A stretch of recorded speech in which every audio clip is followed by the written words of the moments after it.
हमारे dear student, मैंने पिछले क्लास में 225 तक का ऑब्जेक्टिव कंप्लीट कर चुका था।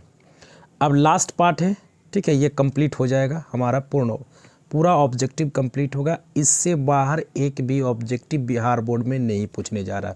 बाबू अच्छे से वीडियो को देखेंगे, ठीक है, वीडियो को अंत तक देखेंगे और चैनल को भी सब्सक्राइब कर देंगे, ठीक है, ताकि इसी तरह का वीडियो आगे और बीएसटी इकोनॉमिक्स का भी आपको मिलता रहे। चलिए बाबू, हम लोग स्टार्ट करते हैं। अब 226 tools of financial analysis are, tools of financial analysis are क्या है? तो पहला ऑप्शन है रेशियो एनालिसिस, दूसरा ऑप्शन है कंपैरेटिव एनालिसिस, ट्रेंड एनालिसिस। तो ऑप्शन है क्या? All of these. ऑप्शन क्या हो जाएगा बाबू? All of these, option number D. Next 227 the financial statement of a business enterprises includes. तो फाइनेंशियल स्टेटमेंट बिजनेस इंटरप्राइजेज क्या क्या इंक्लूड करता है?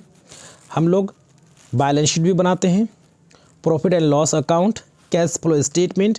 तो ऑप्शन हो जाएगा all of this, option number D. An annual report is issued by company to its. तो annual report issue किया जाता कंपनी के द्वारा, किसके लिए? तो सर शेयर होल्डर्स के लिए, क्योंकि शेयर होल्डर्स भी जानना चाहता है कि आपका साल के अंत में प्रॉफिट या लॉस क्या हुआ, क्योंकि शेयर होल्डर्स को डिविडेंड मिलता है, इसलिए वो भी जानना चाह रहा है। तो 228 का option number C. 229 profit and loss account is also called.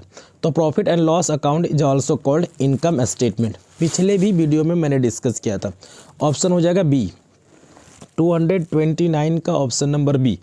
Horizontal analysis is also known as. तो हॉरिजेंटल एनालिसिस को हम लोग डायनामिक एनालिसिस के नाम से भी जानते हैं, ऑप्शन सी।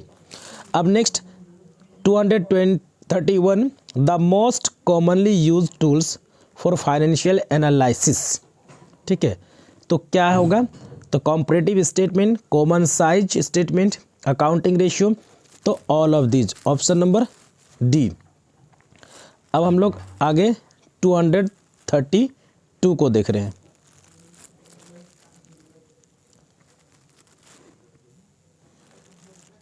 तो 232 का थोड़ा सा ये कट गया है, आ गया।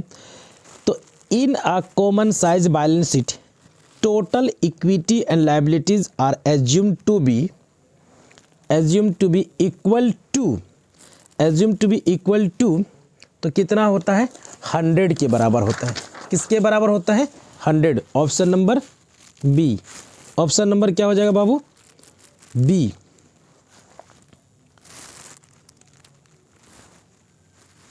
Next comparative statement are also known as. तो कंपैरेटिव स्टेटमेंट को हम लोग हॉरिजॉन्टल एनालिसिस के भी नाम से जानते हैं, option B. Current ratio is, तो करंट रेशियो लिक्विडिटी रेशियो के अंतर्गत। लिक्विडिटी रेशियो में आप दो चीज पढ़े होंगे, करंट रेशियो और क्विक रेशियो। कभी कभी क्वेश्चन में पूछेगा कि करंट रेशियो का आइडियल रेशियो, तो करंट रेशियो का आइडियल रेशियो 2:1 होता है और क्विक रेशियो का आइडियल रेशियो 1:1 होता है। तो करंट रेशियो किसके अंतर्गत आता है? Liquidity ratio. तो ऑप्शन हो जाएगा आपका सी। अब नेक्स्ट 235 का लिक्विड एसेट्स इंक्लूड। तो लिक्विड एसेट्स में इंक्लूड होता है कौन सा? बिल्स रिसीवेबल भी होता है, डेटर्स भी होता है, कैश बैलेंस भी होता है। तो ऑल ऑफ दिस, ऑप्शन हो जाएगा D. Liquid assets do not include. Liquid का मतलब समझते हैं? Those assets which can be converted into cash very immediately.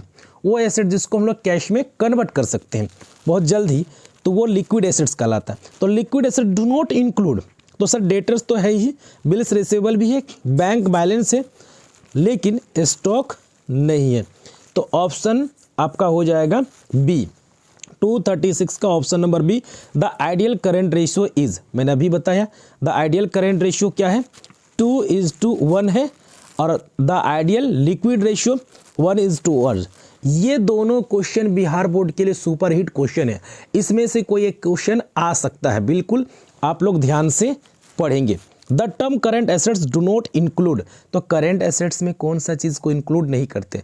Stock include होता है, डेटर्स होता है, बट कार को हम लोग करेंट एसेट्स में इंक्लूड नहीं करते, क्योंकि ये फिक्स्ड एसेट्स है। तो ऑप्शन हो जाएगा सी। लिक्विड रेशियो, तो लिक्विड रेशियो का फॉर्मूला, ठीक है, तो लिक्विड रेशियो का फॉर्मूला आप जानते हैं, करंट क्विक एसेट्स या लिक्विड एसेट्स या acid test assets divided by current liabilities. लेकिन लिक्विड रेशियो तो ऑप्शन बेस्ड पे चलेंगे। लिक्विड रेशियो व्हाट, तो current assets minus prepaid expenses, नहीं, ये तो ऑप्शन ए नहीं होगा। Current assets minus stock minus prepaid expenses, तो ऑप्शन क्या हो जाएगा बाबू, B, option number B. Liquid ratio, तो लिक्विड रेशियो का भी फॉर्मूला मैंने बता ही दिया था। तो liquid ratio is equal to liquid assets divided by current liabilities. Liquid assets को हम लोग क्विक एसेट्स के भी नाम से जानते हैं, एसिड टेस्ट एसेट्स के भी नाम से जानते हैं। हो सकता नेम चेंज करके दे, तो liquid ratio is equal to liquid assets divided by current liabilities, option number C. अब हम लोग आगे 224 को देखेंगे। 224, ठीक है, तो कह रहा है the term current liabilities does not include, current liabilities में हम लोग किस चीज़ों को इंक्लूड नहीं करते हैं। The term current liabilities does not include, तो सन्ड्री क्रेडिटर्स को करते हैं, बिल्स पेबल को भी करते हैं, आउटस्टैंडिंग एक्सपेंसेस को भी करते हैं, बट डिवेंचर्स ये लॉन्ग टर्म लोन्स होता है। तो ये हो जाएगा ऑप्शन बी।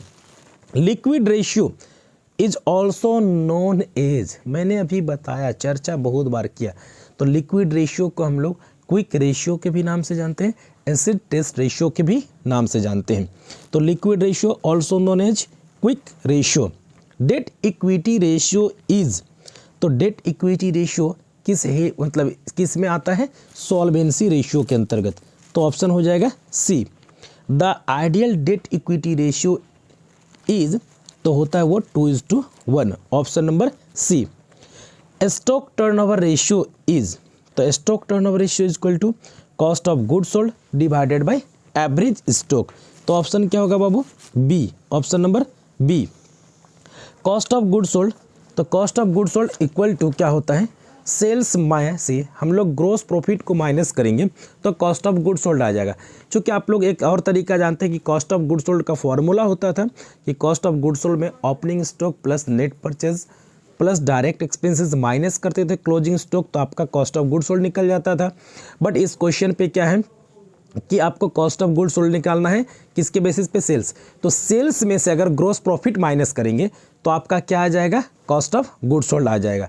क्योंकि आप लोग को मालूम है ग्रोस प्रॉफिट जब निकालते थे तो gross profit is equal to sales minus cost of good sold, तो आपका क्या आ जाता था सर, ग्रोस प्रॉफिट आ जाता। जब कॉस्ट ऑफ गुड सोल्ड निकालना है तो cost of good sold is equal to sales minus gross profit, तो ऑप्शन नंबर क्या हो जाएगा, बी। 247 का ऑप्शन नंबर बी।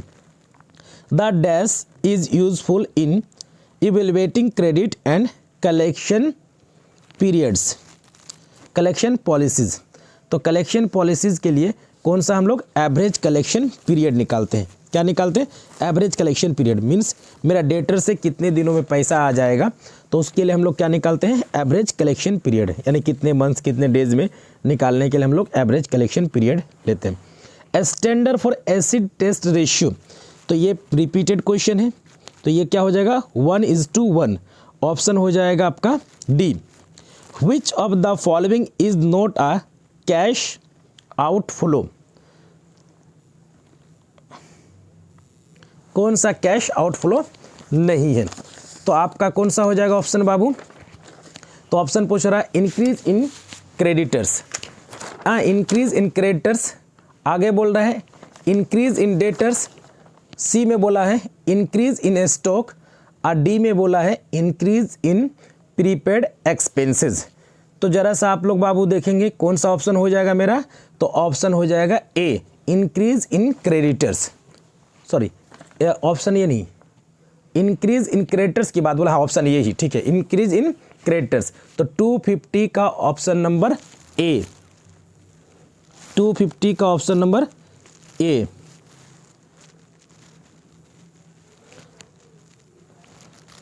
टू 251 का issue of debenture in cash is, issue of debenture is cash is आ, तो फाइनेंशियल एक्टिविटीज, क्या होता है फाइनेंशियल, क्योंकि 3 तरह का activities, operating activities, investing activities, financing activities, ठीक है। तो ये इशू ऑफ डिवेंचर या इशू ऑफ शेयर्स, ये सब कौन सा एक्टिविटीज है, फाइनेंशियल एक्टिविटीज। नेक्स्ट 252 का क्या कह रहा है, जरा सा ध्यान देंगे। 252 का क्या कह रहा है उसको जरा ध्यान देंगे। कह रहा है cash from operating activities consist of, तो cash from operating activities consist of decrease in current assets, decrease in current assets. Option number B. An example of cash flow from investing activities is, तो आपको investing activities का an example of cash flow from investing activities, तो cash का inflow कैसे होगा, तो sale of investment by non financial enterprises, यानी option क्या हो जाएगा डी। 253 का option number D.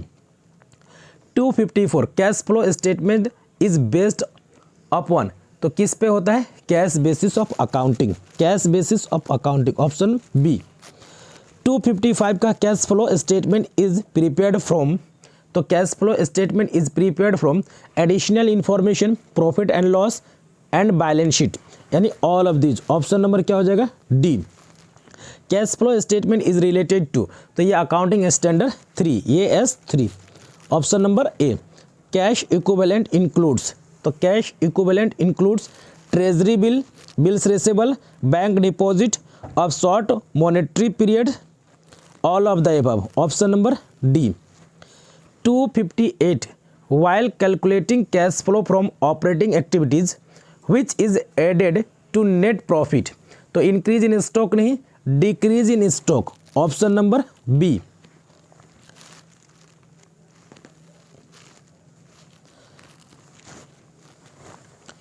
Which of the following is not sources of cash flow, तो निम्नलिखित में से कौन सा कैश फ्लो का सोर्सेस नहीं है।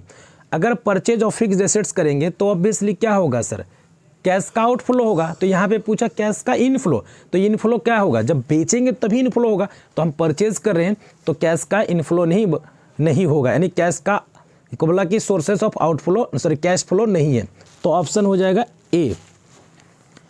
Which of the following is not a cash flow inflow, cash inflow, निम्नलिखित में से कौन सा कैश इनफ्लो नहीं है, तो आपका decrease in creditors, decrease in creditor, option B.